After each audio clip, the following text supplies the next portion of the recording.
کیا فردی مؤسسہ سے ابھی واقعی تنازل نہیں ہو رہا ہے؟ کیا اس کا اقامہ بھی تجدید نہیں ہو رہا ہے اور مہنہ بھی چینج نہیں ہو رہا ہے؟ اس خبر کی حقیقت کیا ہے آج کے اس ویڈیو میں تفصیل سے آپ دوستوں کو سمجھاتا ہوں. آپ دوستوں سے ریکویسٹ ہے کہ ویڈیو پورا دیکھیں، لائک بھی کرو اور دوستوں کے ساتھ ضرور شیئر کرنا.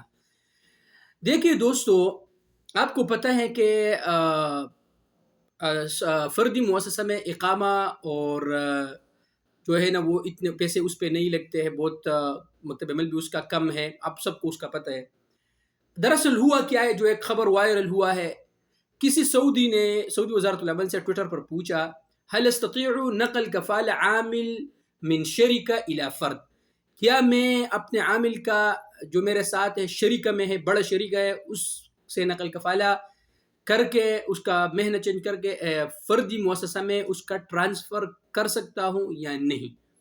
تو ابھی لوگوں نے اس ٹویٹ کو دیکھ کر اس کو شیئر کر کے ابھی یہ لوگوں کو جو عربی بھی نہیں سمجھتے اکثر لوگ اس مبتلا کر دیا کہ فردی مؤسسہ ختم ہو رہا ہے. ایسا نہیں ہے.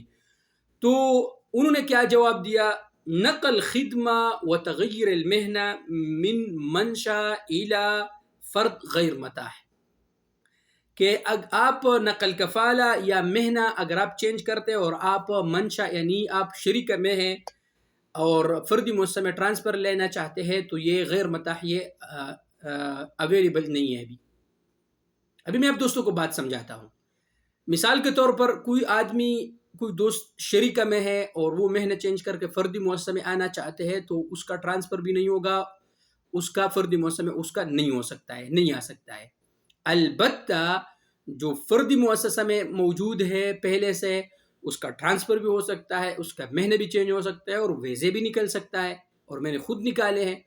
تو دراصل مسئلہ یہ تھا، لوگوں نے اس کو یہ بڑا چڑھا کر پیش کیا کہ فردی مؤسسہ بند ہو گیا، نقل کفالہ نہیں ہو رہا ہے، یہ وہ. تو دراصل ایسی بات نہیں ہے.